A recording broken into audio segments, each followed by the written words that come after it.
Selamat pagi semuanya. Pagi, Miss. Pagi, Bu. Semoga tetap semangat walaupun di luar hujan ya. Suara hujannya lumayan hujannya.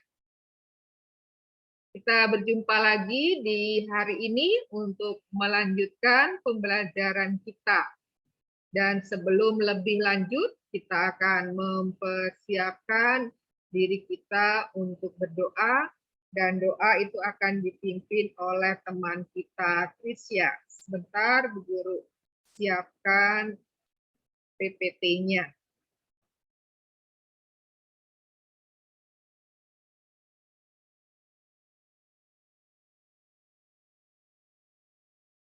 Apakah sudah tampak?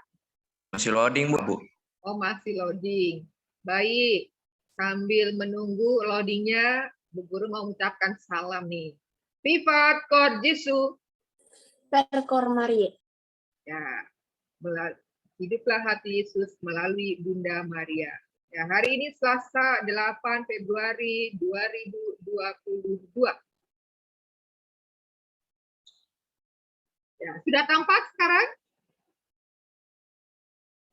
Udah, Bu. Hujannya semakin deras. Bu Guru susah mendengar. Sekarang Bu Guru pakai headset dulu. Semoga membantu tidak terkalahkan oleh suara hujan yang semakin deras. Dan semoga hujannya tidak membuat banyak air di mana-mana.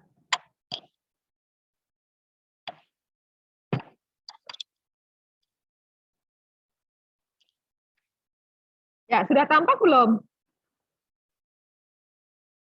Udah, Bu. Oke, silakan Trisya. Bu Marsal dan teman-teman, mari kita bersatu dalam doa. Dalam nama Bapa dan Putra dan Roh Kudus. Amin. Allah Bapa yang Maha Kasih, kami bersyukur kepadamu atas Roh Kudus yang dicurahkan ke dalam hati kami. Semoga kehadirannya di dalam hati kami menguatkan kami dalam belajar hari ini. Semoga Roh Kudus-Mu memimpin kami dalam belajar hari ini, sehingga kami mampu mengikuti bimbingan Roh Kudus-Mu. Demi Kristus Tuhan dan Juru Selamat kami. Amin. Bapa kami yang ada di surga, dimuliakanlah nama-Mu, datanglah kerajaan-Mu, jadilah kehendak-Mu di atas bumi seperti di dalam surga. Berilah kami rezeki pada hari ini, dan ampunilah kesalahan kami, seperti kami pun mengampuni yang bersalah kepada kami. Dan janganlah masukkan kami ke dalam pencobaan, tetapi bebaskanlah kami dari yang jahat. Amin. Santo Antonius, doakanlah kami. Dalam nama Bapa dan Putra dan Roh Kudus. Amin. Terima kasih Trisya yang sudah membuka perjumpaan kita dengan doa. Ya, kita hari ini akan memasuki tema bab 5 bagian C, mengikuti bimbingan Roh Kudus. Ya, sebelum lebih lanjut, nah ini kompetensi dasarnya ya masih di KD yang kelima, sama dengan tema-tema sebelumnya. Kemudian ini tujuan pembelajaran kita, bisa minta bantuan Kesia untuk membacakan apa yang menjadi tujuan pembelajaran kita hari ini? Bisa, Miss. Ya, silakan.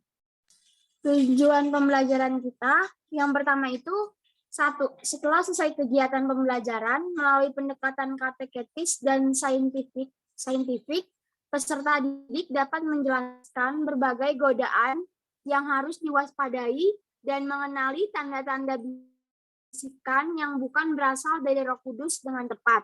Yang kedua, setelah selesai kegiatan pembelajaran melalui pendekatan kateketis dan saintifik, peserta didik dapat menjelaskan bentuk-bentuk bimbingan Roh Kudus di masa kini dan cara untuk mendapatkan Roh Kudus secara. Ya, jadi kita akan melihat bahwa dalam hidup kita sehari-hari itu kita berhadapan dengan macam-macam godaan. Dan ketika kita berhadapan dengan macam-macam godaan, itu akan muncul bisikan-bisikan di hati atau di telinga kita untuk mengikuti ataupun untuk menghindari atau mengelak godaan tersebut. Lalu kita akan melihat apa saja bentuk-bentuk bimbingan Roh Kudus pada masa kini. dan bagaimana cara untuk mendapatkan anugerah Roh Kudus itu. Dan inilah yang menjadi tujuan pembelajaran kita. Nah, tujuan itu dijabarkan dalam indikator-indikator ini yang mencakup 4 aspek ya. Aspek sikap spiritual, sikap sosial, aspek pengetahuan, dan juga aspek apa yang terakhir?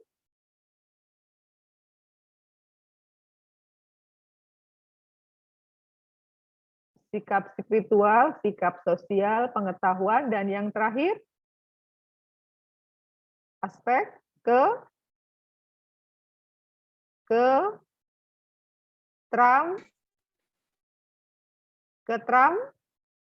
Keterampilan. keterampilan. Ya, jangan dilupa ya bahwa dalam setiap kompetensi dasar itu selalu mengandung 4 ranah atau 4 aspek ya. Sikap spiritual, sikap sosial, pengetahuan, dan juga keterampilan. Karena pendidikan kita ingin membentuk manusia-manusia yang utuh.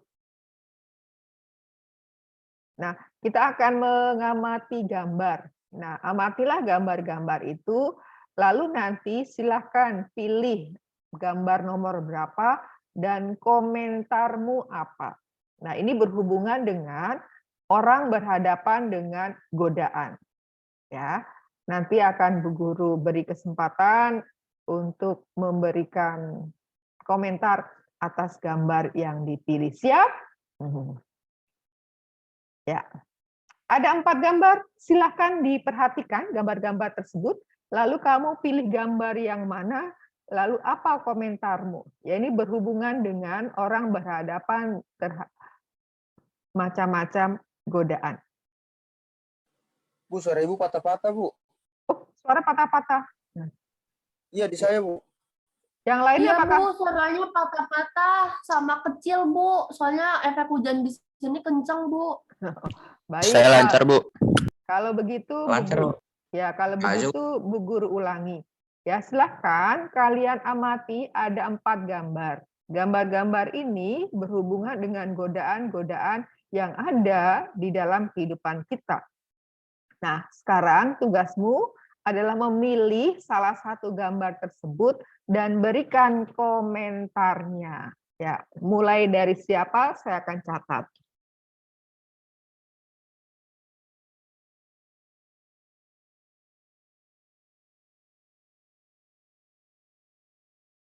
Ada yang mau memulai? Biasanya kalau sudah ada satu memulai itu berikutnya itu akan ya, saya siapa? Febrian. Febrian, Bu. Oke, silahkan Febrian. Kalau menurut saya pada gambar 1 itu ada seorang perempuan di jembatan penyeberangan. Dia itu sebenarnya melihat ada seorang yang kesusahan di jembatan penyeberangan itu. Nah, tetapi di gambar itu terlihat bahwa dia mengacuhkan.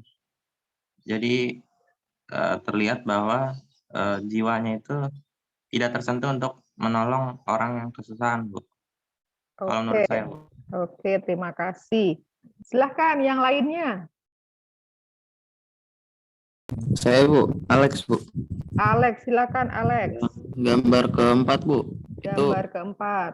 Itu ada seorang pegawai toko kelontong lah. Sebagai kasir dia mencoba tidak jujur, Bu. Ada godaan untuk mencuri. Oke. Silakan, siapa lagi? Saya, Bu, Kesyana, Bu. Kesia, gambar keberapa? Gambar nomor 3, Bu. Itu menurut saya ada salah satu anak yang sedang ujian sekolah. Dia ingin mendapatkan nilai bagus, tapi dari hasil menyontek jawaban yang dia salin di kertas kecil, Bu. Oke. Berikutnya, siapa lagi?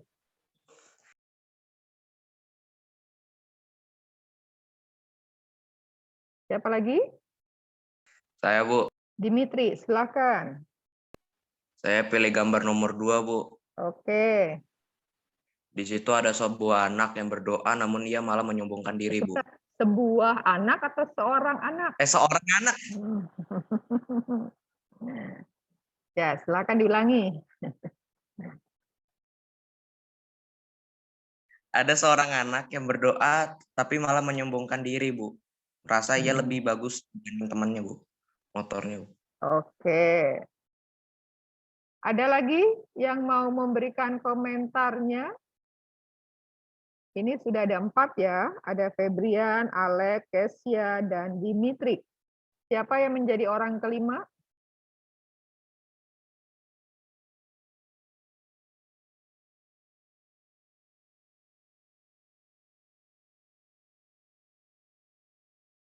Bagaimana? Ada lagi yang orang kelima? 1, 2, 3, 4, 5. Oke, berarti kesempatan sudah tertutup ya. Ya, yang 4 ini kok kalian sudah menyimpan poin ya. Apa buku punya catatannya? Baik, dari 4 gambar ini ya mau menunjukkan bahwa ya ketika orang berhadapan dengan godaan ya, orang diajak untuk mengambil suatu keputusan. Nah, seperti halnya tadi di gambar yang A atau gambar pertama ya, itu kita lihat bagaimana orang melihat ya ada situasi ya seorang ibu dengan 2 anaknya ya yang sedang mengemis, ini adalah gambar orang sedang mengemis yang membutuhkan belas kasihan, tetapi lihatlah orang ini asik dengan HP-nya ya. Tidak tergerak sedikit pun ya untuk melihat pun tidak ya. Apa dalam arti melihat menaruh perhatian itu tidak. Jadi hanya sepintas, seakan-akan malah dia menghindari. Ya. Bahwa orang berhadapan dengan situasi seperti ini, orang ambil sikap ya, tidak mau peduli ya, acuh asik dengan dunianya sendiri, asik dengan kesibukannya sendiri. Nah, yang gambar nomor 2, berdoa itu baik ya kan? Berdoa itu baik ya. Tetapi di sini menjadi tidak baik karena isi doanya. Ya, isi doanya adalah menyombongkan diri. Ya, ini kan godaan. Godaan untuk menyombongkan diri. Ya, katakan Tuhan, ya motorku, motor baruku lebih bagus ya dari motor Dani temanku. Ya, jadi bahwa manusia bisa juga ketika dalam berdoa tidak merendahkan diri, tetapi malah menyombongkan diri. Ya mungkin kalian ingat ketika kelas 7 ya kita pernah membaca ketika Yesus memberikan teladan tentang doa. Ya ada doa orang-orang Farisi dengan seorang pemungut cukai, di mana yang satu meninggikan diri, Tuhan saya tidak mencuri, saya sudah memberi ini, saya melakukan ini, dan seorang pemungut cukai yang ya tidak berani juga untuk menatap ke atas ya kan, dia menunduk dan mengatakan, Tuhan kasihanilah aku orang yang berdosa. Kemudian yang ketiga, ini pasti real nih, real yang dihadapi oleh anak-anak sekolah ini. Ya, godaan untuk mencontek. Ya, kalian juga pasti nih ada salah satunya. Termasuk yang pernah melakukan hal ini. Kalau melakukan hal ini berarti hasil yang kamu peroleh hasilnya haram ya kan? Karena hasil baik tapi dilakukan dengan cara yang tidak halal ya, cara yang tidak tepat, cara yang tidak baik, cara yang tidak benar. Ya ini kan godaan ingin mendapatkan hasil bagus, hasil nilai yang tertinggi, tetapi menempuh jalan yang tidak benar. Nomor 3, mencontek. Ya. Yang nomor 4 ya tadi Alex yang memilih nomor 4 ya. Ya ini adalah seorang kasir ya, kasir ya. Mungkin tadi kalau Alex mengatakan toko kelontong ya. Tahu toko kelontong artinya apa toko kelontong? Ya toko kelontong itu ya toko serba ada ya, toko serba ada, jual macam-macam ya. Nah ini sebagai seorang kasir ya bisa saja tergoda untuk apa? Untuk korupsi ya kan? Untuk korupsi, apalagi kalau tidak ada yang melihat. Ya, ini bisa orang jatuh dalam godaan untuk mengambil apa yang bukan menjadi haknya. Oke, nah ini kita setiap saat, setiap waktu bisa saja kita dihadapkan dengan macam-macam godaan. Tidak hanya seperti ini, bisa saja godaan yang lain. Misalkan di rumah, wah lihat mama naruh uang di atas meja. Ya, bisa saja kamu tergoda untuk ambil ya. Mama nggak ada nih, wah aku lagi pengen ini, ambil, bisa saja. Nah ketika ada godaan, lalu dalam hatimu itu ada pergolakan ini, ambil enggak ya, ambil enggak. Pasti kamu akan mendengar tuh ada suara-suara, ambil aja, kamu bisa buat beli ini loh, beli ini. Tapi ada suara lain, jangan loh, itu bukan uangmu loh, itu uang mamahmu yang ditaruh di situ karena untuk keperluan lain. Nah, ada pergolakan seperti itu. Nah, mana yang kuat? Yang kuat adalah ketika kamu mengambil uang itu, berarti godaan untuk mengambil itu bisikan untuk mengambil uang itu sangat kuat. Nah, disinilah pentingnya peranan suara hati juga ya. Nah, peranan suara hati dan juga ya peranan Roh Kudus di situ yang menggerakkan suara hatimu. Karena suara hati itu selalu mengarahkan orang untuk melakukan yang baik dan benar dan untuk mengelakkan yang buruk dan yang salah, yang jahat. Nah, kalau kamu pilihannya mana? Nah, melakukan yang baik dan benar, ataukah melakukan yang salah? Nah, sekarang kita akan membaca dari kitab suci, kita akan lihat bagaimana orang yang hidup dibimbing oleh Roh Kudus. Nah, kitab Keluaran, ini perjanjian lama atau baru? Lama, Bu. Ya, termasuk 5 kitab Taurat Musa. Siapa yang masih ingat?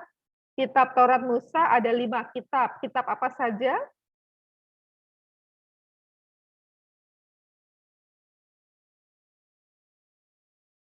Ayo, 5 kitab pertama dalam kitab suci apa saja? Kejadian, Bu. Kejadian, terus? Keluaran, Bu. Keluaran, Imamat, Imamat, Ulangan, Bilangan. Bilangan. Nah, terbalik itu yang nomor 4 dan 5. Oh, terbalik ya, Bu? Ya, Bilangan dulu baru Ulangan. Ingat ada jembatan keledai, jembatan untuk mengingat.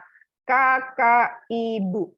Ya, Kejadian, Keluaran, Imamat, Bilangan, Ulangan. Kakak ibu. Ya, itu 5 kitab Taurat Musa. Ya, 5 kitab pertama di dalam susunan Alkitab kita, baik yang dipakai oleh gereja Katolik maupun yang dipakai oleh gereja-gereja di luar gereja Katolik. Kalau Markus ini perjanjian lama atau baru? Baru, Bu. Baru. Markus termasuk dalam kategori yang disebut dengan Injil. Ada berapa Injil?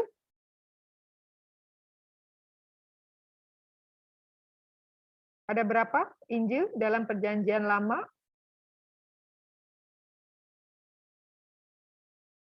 Lupakah ada berapa Injil?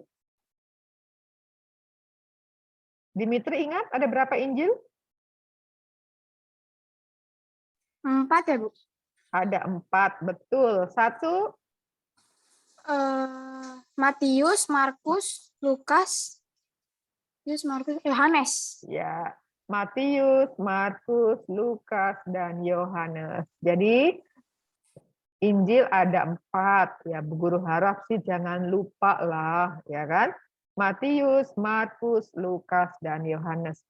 Nah, sekarang kita akan baca dari yang Keluaran.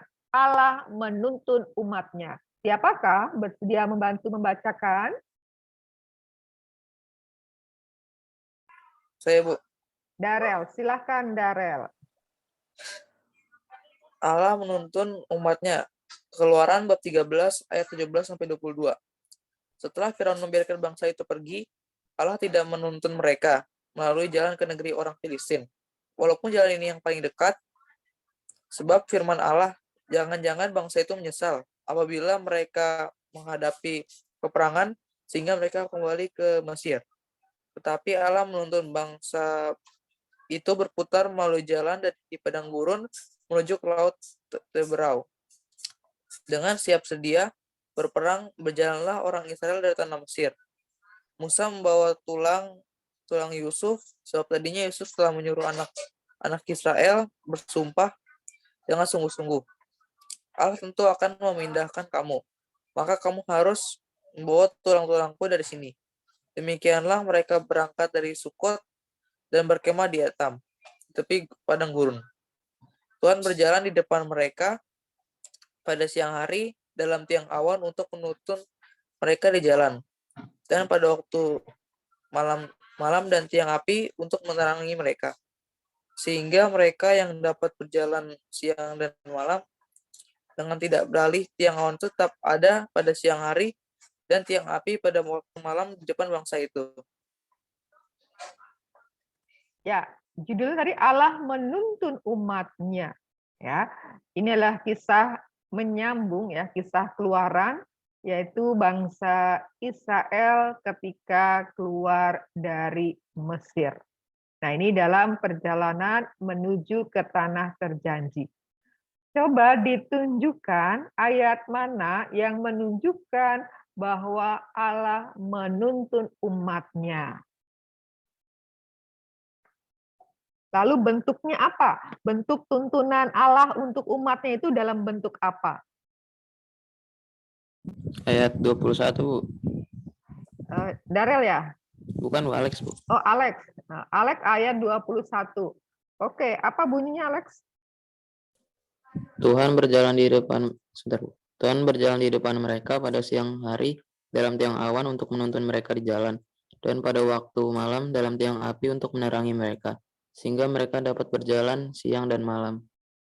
Oke, jadi di sini kita lihat Allah menuntun bangsanya, bangsa Israel dalam perjalanan menuju ke tanah terjanji, yaitu dengan perlindungan. Ya, pada siang Allah menuntun umatnya ya dengan bantuan tiang awan. Kemudian pada malam harinya dengan tiang api. Ya, awan itu untuk melindungi mereka karena mereka berjalan di padang pasir. Ya, saya sih belum pernah mengalami hidup di padang pasir yang sesungguhnya.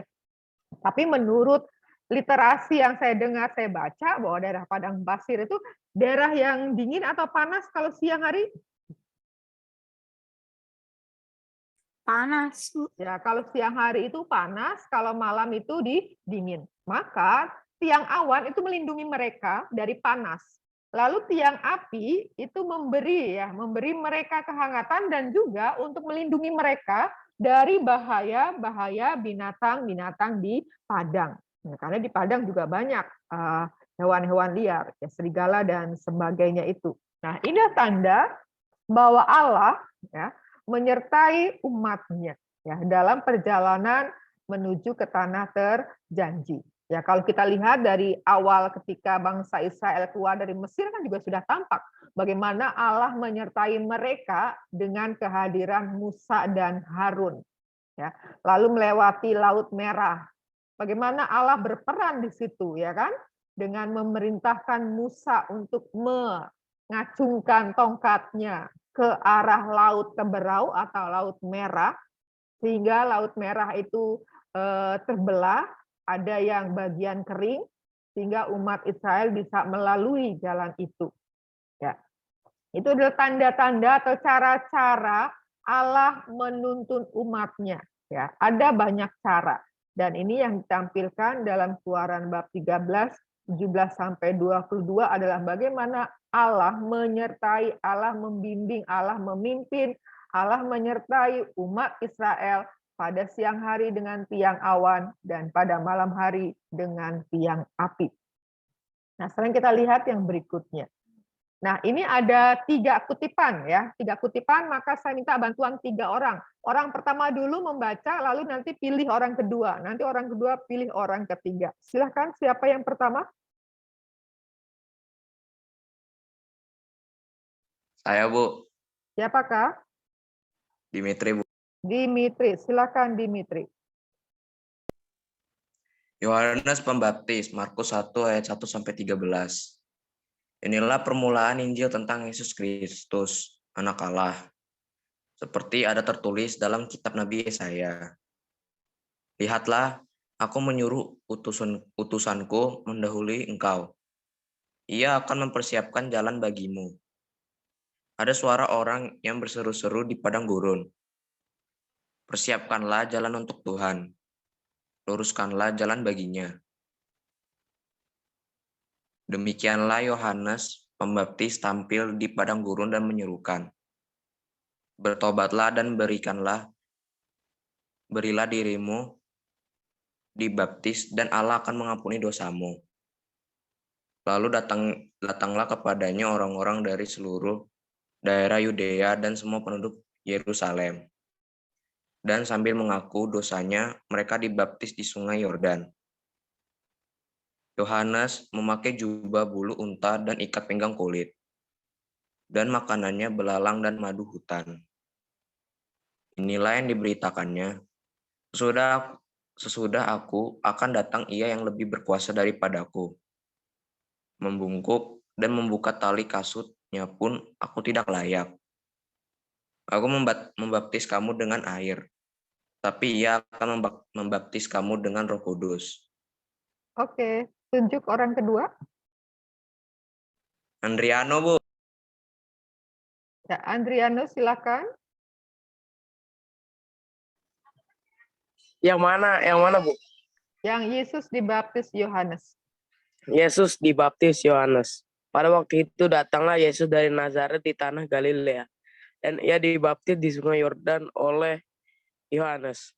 Pada saat ia keluar dari air, ia melihat langit terkoyak, dan roh seperti burung merpati turun ke atasnya.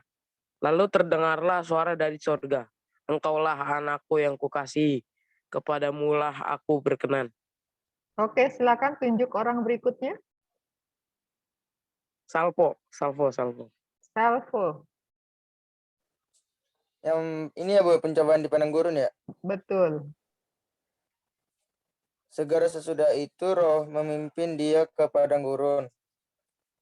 Di padang gurun itu ia tinggal 40 hari lamanya. Dicobai iblis. Ia berada di sana di antara binatang-binatang liar dan malaikat-malaikat melayani dia. Oke, terima kasih. Nah, kutipan-kutipan ini mau menunjukkan bahwa tokoh-tokoh perjanjian lama, kita sudah lihat, tokoh-tokoh perjanjian lama itu banyak juga di antara mereka yang dicurai Roh Kudus, dibimbing oleh Roh Allah. Nah, sekarang dalam perjanjian baru pun kita melihat, di sini ada dua tokoh yang disebutkan. Tokoh siapa saja?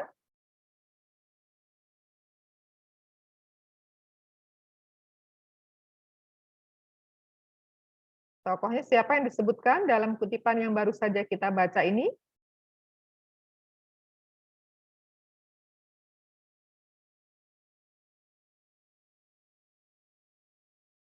Siapa tokoh yang disebut? Yohanes, Bu. Yohanes. Ya, Yohanes Pembaptis dan Yesus, Bu. ya, Yohanes Pembaptis dan Yesus. Dalam kutipan yang pertama, kita lihat bagaimana Yohanes Pembaptis sebagai seorang nabi yang dipilih oleh Allah, ya, yang mempunyai tugas untuk mempersiapkan jalan bagi kedatangan Yesus. Dan dia sebagai orang yang dibimbing oleh Roh Allah, ia melaksanakan tugasnya, yaitu untuk mempertobatkan manusia supaya mereka layak, mereka pantas, mereka siap untuk menyambut kehadiran Sang Mesias yang dijanjikan. Nah, pertobatan ya yang diserukan oleh Yohanes Pembaptis kemudian membawa orang untuk memberi diri mereka dibaptis. Jadi mereka yang mendengarkan seruan dari Yohanes Pembaptis tentang pertobatan, untuk bertobatlah ketika mereka percaya, lalu mereka memberi diri mereka dibaptis.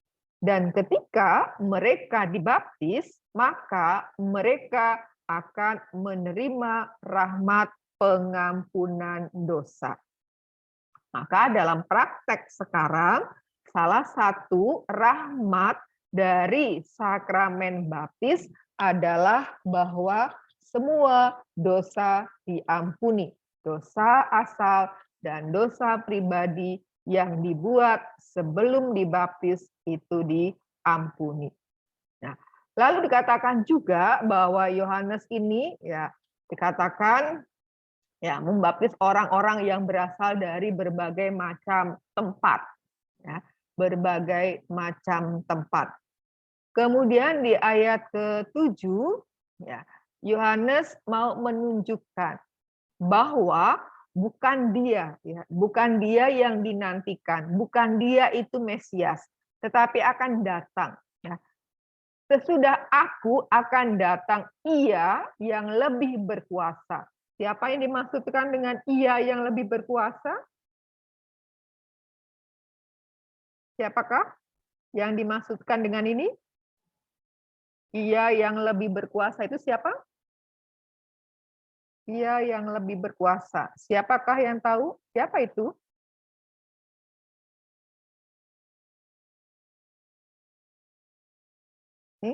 Jadi sesudah aku akan datang ia yang lebih berkuasa. Ini siapa nih? Yang lebih berkuasa. Yesus, Bu. Ya, betul.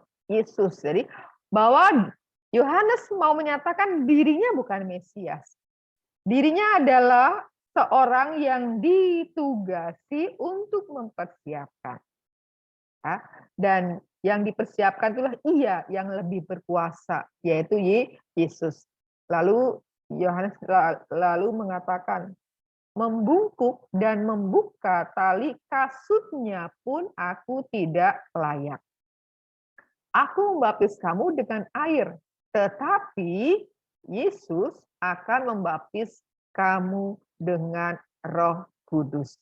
Ya, jadi nanti setiap orang yang menerima pembaptisan dibaptis dalam nama Yesus, dalam nama Bapa, dalam nama Roh Kudus akan menerima anugerah Roh Kudus. Itu yang bagian pertama. Sementara di bagian kutipan yang kedua, ini mau menunjukkan bahwa setelah peristiwa pembaptisan, Yesus dianugerahi. Ya. Yesus menerima juga anugerah Roh Kudus. Ya. Ini berarti ketika Yesus dibaptis, Yesus berperan sebagai manusia. Karena kita sudah melihat bahwa Yesus itu sungguh manusia dan sungguh Allah.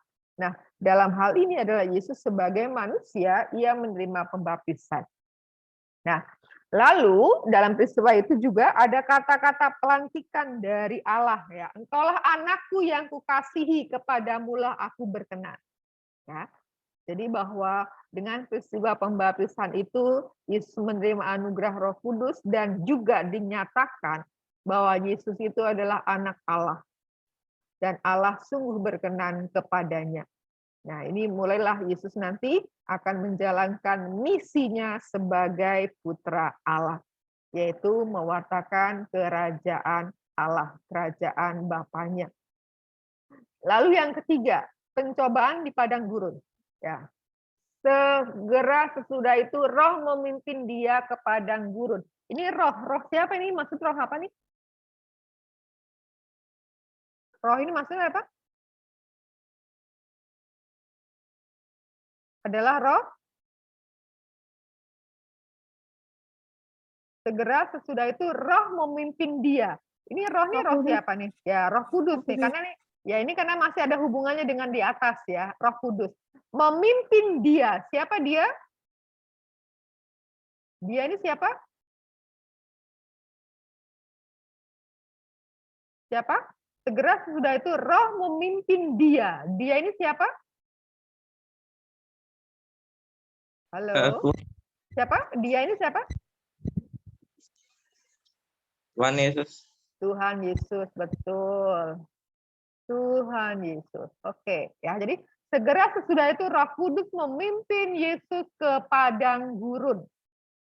Nah, kan kita lihat di padang gurun itu ia tinggal. Ini ianya siapa nih?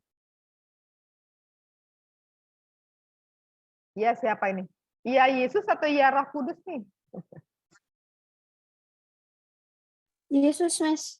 Ya, Yesus ya. Ya, Yesus yang dipenuhi dengan Roh Kudus kan, dipimpin oleh Roh ya. Di padang gurun itu Yesus tinggal 40 hari lamanya. Untuk apa sih selama 40 hari itu? Karena di dalam kitab yang lain itu ada disebutkan 4 hari itu Yesus ngapain ya? 4 hari, 40 itu di padang gurun ngapain? 40 hari di padang gurun. Puasa. Ya, berpuasa dan berpuasa dan berdoa. Tulisannya kelihatan nggak? Nah, jadi selama 40 hari itu Yesus di padang gurun yang dipimpin Roh Kudus itu untuk berpuasa dan berdoa. Nah, di tengah-tengah Yesus menjalankan puasa dan doanya itulah dicobai oleh iblis. Ada berapa pencobaan?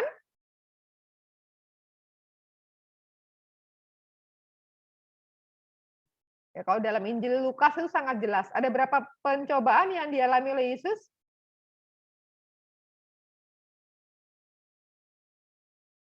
'Ada berapa? 3, Bu. 3 ya, Miss? Ada 3, betul. Ya, ada 3. Masih ingat apa saja 3 itu? Yang pertama batu menjadi roti. Jadi Terus pertama Yesus itu diminta untuk mengubah batu menjadi roti. Karena iblis tahu loh, Yesus sedang dalam keadaan lapar. Orang lapar kan butuhnya makanan ya kan?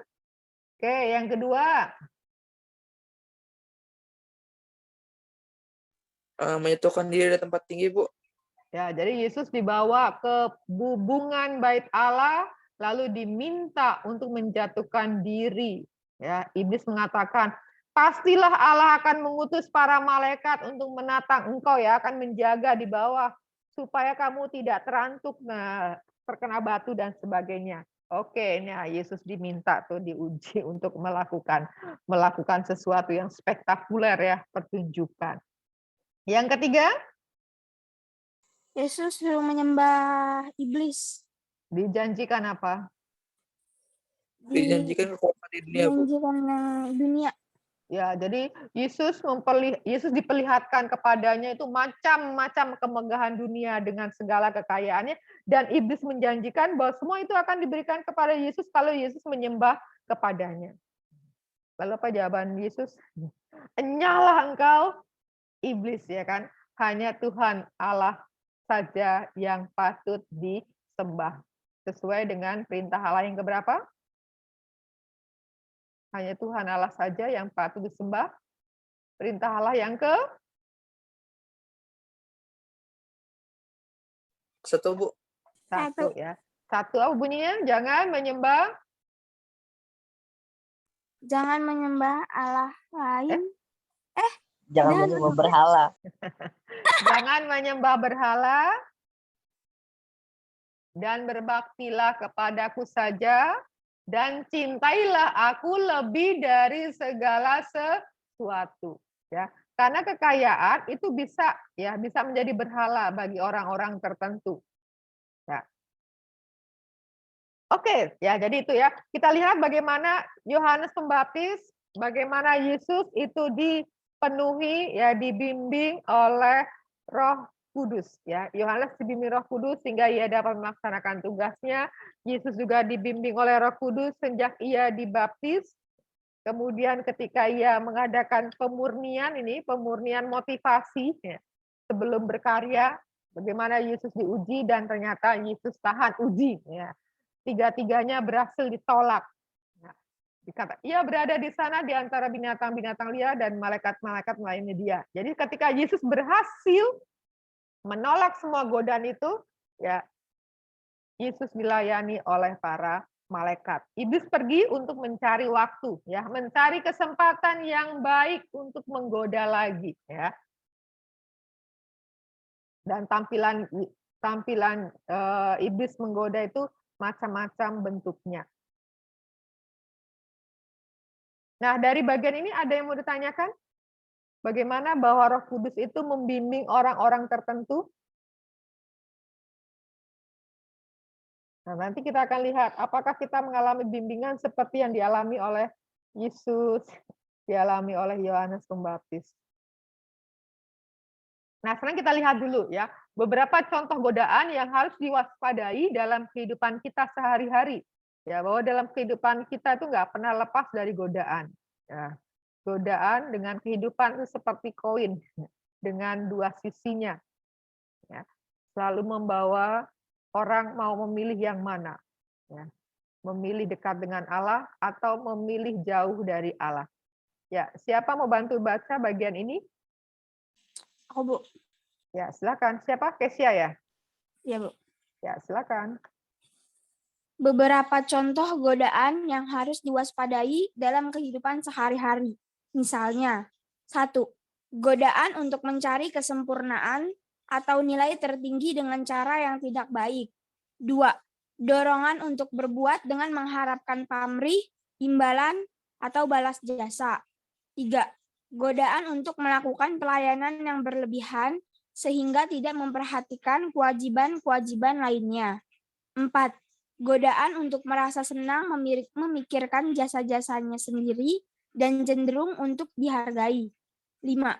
Godaan untuk membuat berbagai alasan sehingga akhirnya tidak perlu menolong orang lain.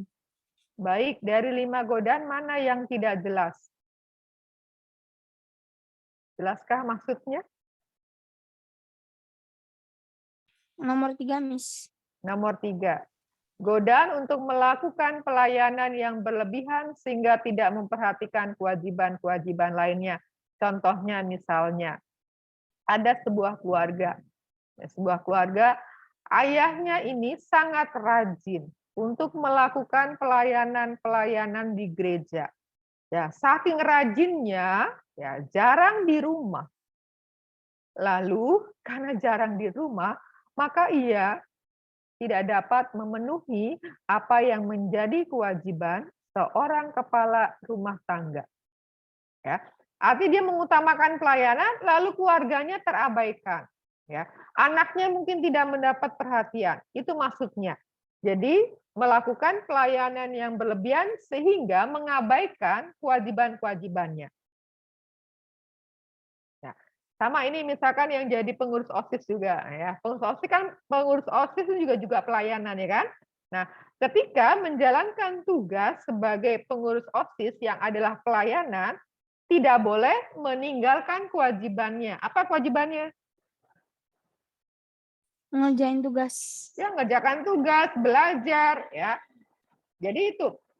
Jadi segala sesuatu yang dilakukan berlebihan itu kadangkala, ya bukan kadangkala, maka sering itu memberi dampak yang tidak baik. Karena kalau berlebihan, lalu ada bagian-bagian tertentu yang dilupakan. Ya, hendaknya melakukan pelayanan itu baik, tetapi tidak boleh meninggalkan, tidak boleh mengabaikan kewajiban-kewajiban yang memang menjadi tugasnya. Ya, sebagai kepala keluarga, pelayanan bagus, tetapi jangan sampai keluarganya lalu berantakan. Atau ibunya terlibat dengan aneka macam kegiatan di gereja, kegiatan sosial, lalu keluarganya terabaikan, keluarga jadi berantakan. Itu ya, orang diharapkan untuk tidak jatuh dalam godaan untuk melakukan pelayanan yang berlebihan. Apalagi dia melakukan pelayanan berlebihan ini supaya dihargai orang ya, supaya dipuji-puji orang. Ya, ini sudah nih nomor 2 dan nomor 4. Ya. Orang melakukan pelayanan, wow yang hebat, wah tanpa kenal waktu dan sebagainya, wah dipuji dia hebat dan sebagainya. Sudah masuk ini nih nomor 2 dan nomor 4. Ya, pamrih, ya, pamrih supaya mendapatkan pujian. Begitu Kesia, jelas kan? Jelas, Miss. Ya, jadi pentingnya adanya keseimbangan, ya. Dan juga tidak berarti saya mau mengutamakan keluarga dulu, pelayanan nanti, juga tidak tepat. Nanti kalau semua orang berprinsip demikian, ya di gereja tidak jalan nanti pelayanan-pelayanan ya. Yang perlu dipegang adalah prinsip keseimbangan, ya. Pelayanan oke, nah keluarga juga oke. Pelayanan sebagai pengurus OSIS oke, belajar juga tidak terabaikan. Itu maksudnya ya.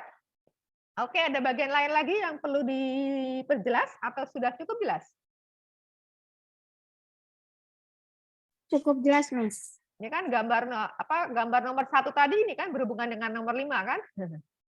Iya. Alasan, ya kan? Yang nomor 1 ini tadi gambar Nomor 3. Nomor 3 Tiga. ya. Oke.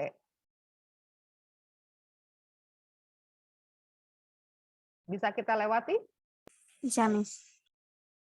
Oke. Sekarang beberapa tanda yang menunjukkan bisikan itu bukan berasal dari Roh Kudus. Ya, siapa membantu baca? Aku, Mas. Aku siapa ini?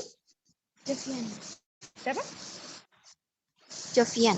Oh, Jovian, ya. Karena agak sedikit rusak-rusak. Oke, silakan Jovian. Beberapa tanda yang menunjukkan bisikan atau inspirasi bukan berasal dari Roh Kudus. Misalnya 1. Kehilangan nama tanpa sebab yang obsesif atau adanya dosa tertentu. 2. Sakit hati dan tidak beralasan. 3. Menjadi sedih tanpa sebab. 4. Adanya godaan untuk mundur yang meninggalkan hidup yang benar dalam Roh Kudus dengan berbagai alasan untuk menenangkan diri. 5. Timbul ketakutan-ketakutan yang sebelumnya tidak pernah terjadi. Oke, nah ini sekarang kita bisa tahu bahwa apa yang kita lakukan itu sesuai dengan bisikan Roh Kudus atau bukan, itu dari dampaknya. Nah, setelah kita melakukan tindakan itu, kita merasa tenang enggak? Merasa lega enggak? Merasa happy atau enggak?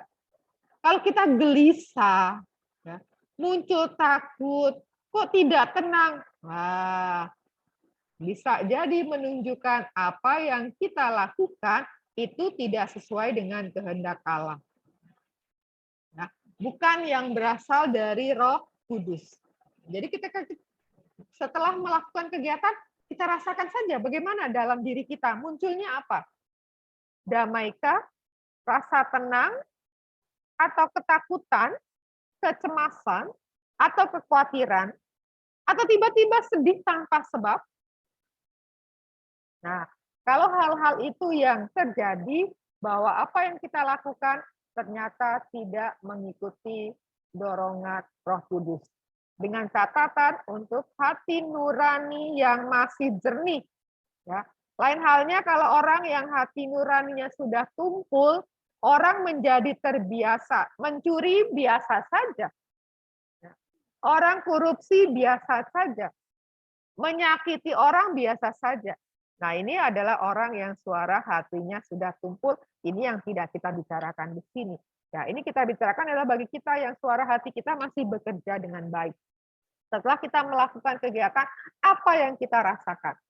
Ya, kalau kita gelisah, kita tidak tenang, kita takut, bisa jadi yang kita lakukan itu tidak sesuai dengan bisikan Roh Kudus, tidak sesuai dengan kehendak Allah.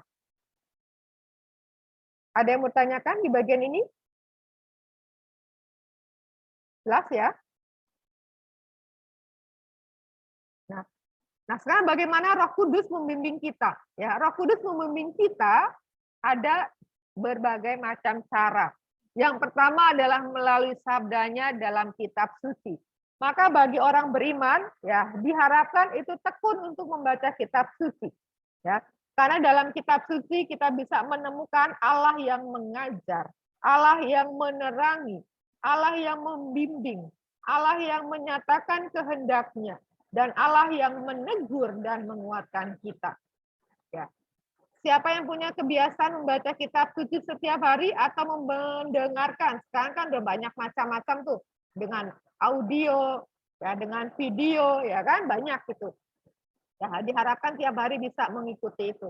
Atau yang biasa melakukan saat teduh ya, tetap dilaksanakan. Lalu Roh Kudus juga membimbing melalui gerejanya. Ya, bahwa melalui gerejanya berarti mengikuti aturan gereja. Jadi aturan-aturan, perintah-perintah seperti 5 perintah gereja, dogma-dogma, aturan-aturan, Ya, itu adalah cara Allah membimbing umatnya. Ya. Lalu melalui bimbingan khusus. Ya. Allah selalu membimbing umatnya tidak hanya secara kolektif atau massal, tetapi juga secara pribadi. Artinya, ada orang-orang tertentu yang mengalami bahwa Tuhan itu memberi inspirasi, ya. Roh Kudus itu memberikan inspirasi, memberikan dorongan untuk melakukan hal-hal yang baik. Dan kita bisa belajar dari orang-orang yang hidupnya dibimbing, hidupnya digerakkan oleh Roh Kudus ini. Ya, maka kita bisa namanya itu minta bimbingan rohani. Ya. Nah, lalu bimbingan khusus lewat orang lain. Ya, artinya kita bisa bertanya juga ya, kepada orang-orang tertentu yang memiliki pengetahuan, memiliki pengalaman, ketika kita berhadapan dengan masalah tertentu, kita bisa datang kepada mereka, bisa meminta bimbingan dan bisa meminta nasihat mereka. Nah, ini biasa ada yang disebut dengan pembimbing rohani, ya. Nah, kalau para pastor, para suster itu punya tuh pembimbing rohani. Ya, Bu Guru harap juga kalian ini bisa juga sih mencari pastor untuk menjadi pembimbing rohanimu, ya, supaya membantu mengarahkan hidup kita, supaya tidak salah arah, tidak mudah jatuh dalam godaan. Nah, ini beberapa hal yang perlu dikembangkan agar kita dapat bertumbuh dalam karunia, ya. Karunia tadi, karunia Roh Kudus. Ya, coba dibaca oleh siapa yang membantu baca?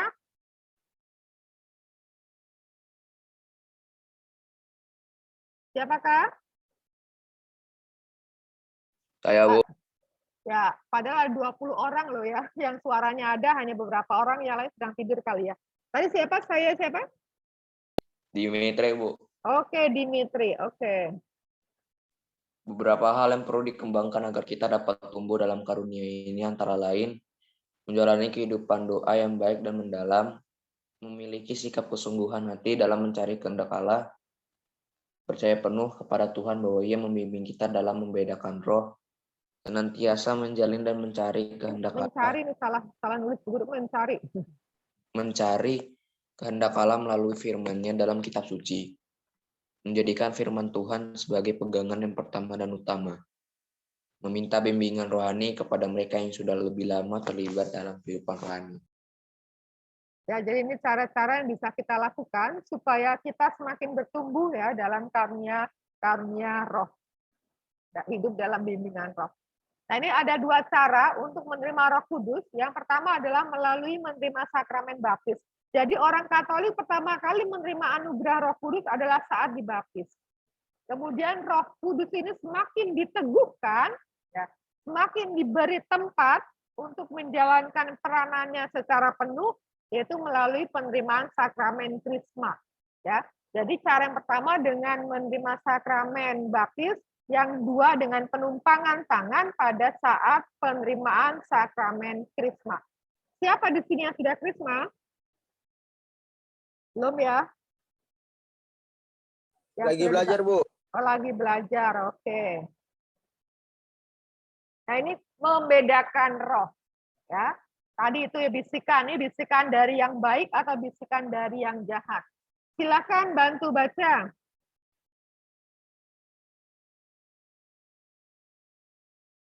Siapa?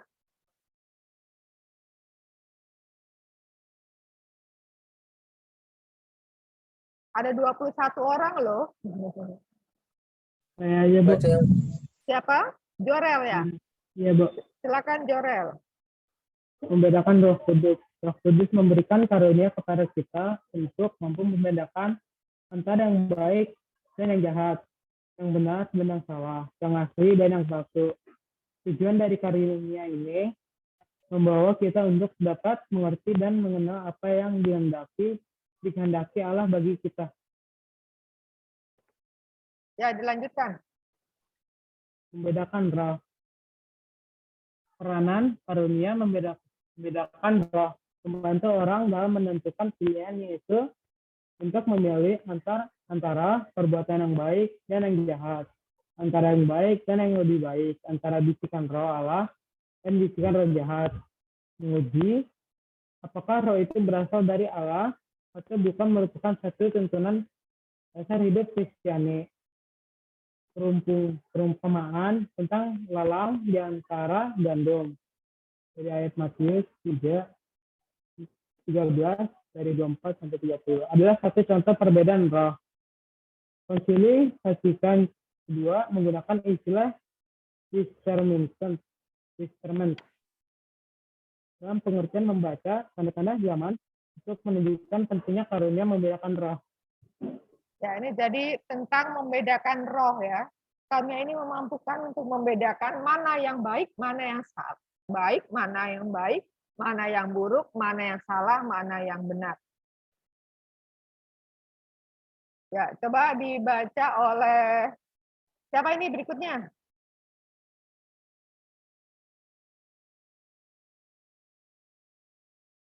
Aku aja deh, Miss. Ya, silakan. Membedakan roh. Dalam perjanjian lama, Raja Salomo memohon kepada Allah agar diberikan karunia pembedaan roh. Berikanlah kepada hamba-Mu ini hati yang paham menimbang perkara untuk menghakimi umat-Mu dengan membedakan antara yang baik dan yang jahat. 1 Raja-Raja ayat 3-9. Dalam perjanjian baru, karunia pembedaan roh mendapat dasarnya melalui pernyataan Paulus. Kepada yang seorang roh memberikan karunia untuk membedakan bermacam-macam roh. 1 Korintus 12 ayat 12 sampai 10. 1 Korintus bab 12 ayat 10 ya bacanya. Ya, dilanjutkan Mas Yukes ya. Yang ketiga, membedakan roh membantu orang untuk menjadi dirinya sendiri dengan memampukan dia mengenali sumber-sumber inspirasi yang mengenal faktor-faktor pengganggu, damai di hatinya, serta goda-godaan yang berasal dari si jahat dan egoisme sendiri. Yang keempat, damai di hati begitu penting untuk kehidupan rohani seseorang, sebab dengan damainya yang dicurahkannya ke dalam hati kita bertumbuh dan berkembang dalam hidup rohani. Oke. Ya, ini kata kunci yang harapannya bisa kita pegang. Mengutamakan untuk mendengarkan dan melakukan bimbingan Roh Kudus, berarti adalah kehendak Allah, yang menggema dalam hati merupakan langkah yang baik. Maka perlunya ini ketenangan hati ya, menciptakan keheningan batin, supaya kita bisa menangkap apa yang dibisikkan Tuhan, dibisikkan Roh Kudus untuk kita lakukan waktu demi waktu. Ini bisa menjadi clue-nya kita ya untuk mengutamakan, mendengarkan dan melakukan bimbingan Roh Kudus. Nah, ini pesan kitab suci ya sehubungan dengan Roh Kudus ya nanti bisa dibaca sendiri ya. Jikalau kita hidup oleh Roh, baiklah hidup kita juga dipimpin oleh Roh. Aku tahu ya Tuhan bahwa manusia tidak berkuasa untuk menentukan jalannya. Dan orang yang berjalan tidak berkuasa untuk menetapkan langkahnya selain Tuhan. Rohku akan kuberikan diam di dalam batinmu. Dan aku akan membuat kamu hidup menurut segala ketetapanku. Dan tetap berpegang pada peraturan-peraturanku dan melakukannya. Itu tadi mendengarkan bimbingan Tuhan dan untuk melakukan. Dan Tuhan ingin agar kita semua langkah kita dipimpin oleh Roh Kudus. Dan kita membutuhkan bimbingan Roh Kudus itu agar kita dapat menggenapi rencana Allah bagi hidup kita. Kan kita seringkali mengatakan rencana Tuhan itu indah bagiku.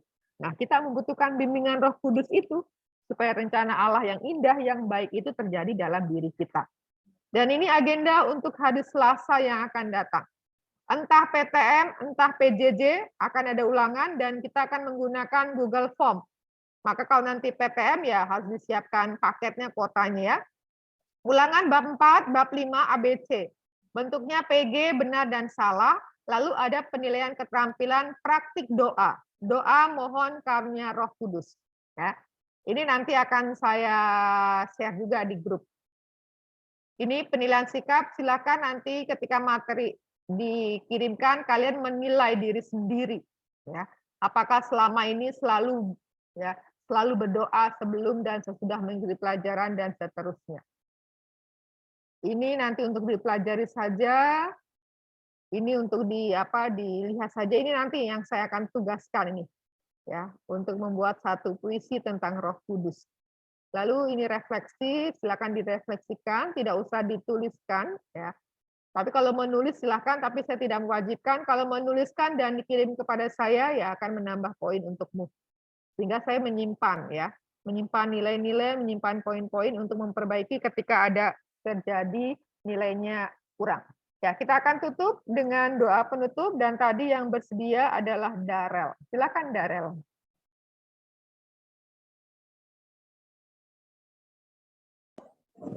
Teman-teman dan memaksa, marilah kita bersatu dalam doa. Dalam Bapa dan Putra dan Roh Kudus. Amin. Bapa kami yang di surga, kami bersyukur kepadamu atas karunia Roh Kudus yang Kau curahkan bagi kami hari ini dan setiap hari dalam hidup kami. Ajarkan kami untuk merindukan karya-karyanya dan membuka hati kami untuknya, supaya dia dapat berkarya secara optimal dalam diri kami, sesuai dengan rencanamu yang agung bagi semua ciptaan yang Kau kasihi. Demi Kristus Tuhan dan pengantara kami. Amin. Salam Maria, penuh rahmat sertamu, terpujilah Engkau di antara wanita, dan terpujilah buah tubuhmu Yesus. Santa Maria, Bunda Allah, doakanlah kami yang berdosa ini, sekarang dan untuk yang mati. Amin. Santo Antonius, doakanlah kami. Amin. Dalam Bapa dan Putra dan Roh Kudus. Baik, terima kasih Darel yang sudah memimpin pertemuan kita dengan doa. Dan sebelum ditutup, Bu Guru akan foto siapa yang setia sampai akhir. Oke.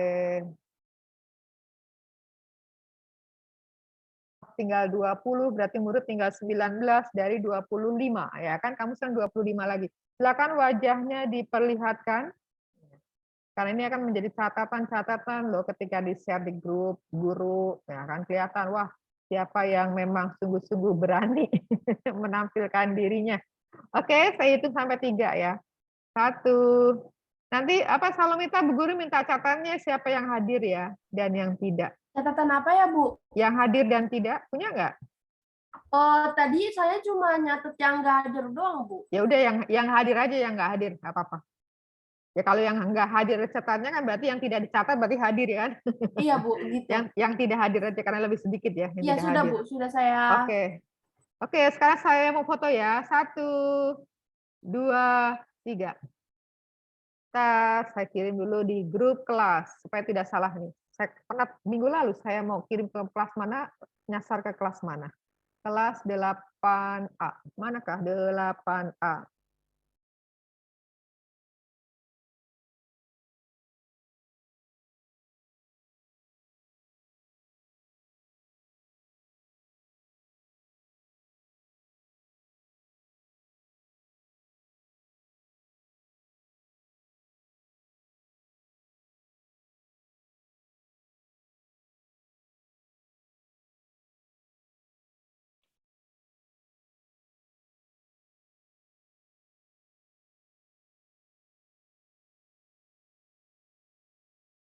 Oke, mudah-mudahan tersimpan fotonya. Terima kasih, sampai ketemu lagi hari Selasa yang akan datang. Tetap semangat, hati penuh sukacita, supaya kita bisa menangkal dari gangguan-gangguan yang akan mengganggu kesehatan kita. Oke, salam buat keluarga semua ya. Terima kasih, Bu. Terima kasih, Miss. Sama-sama.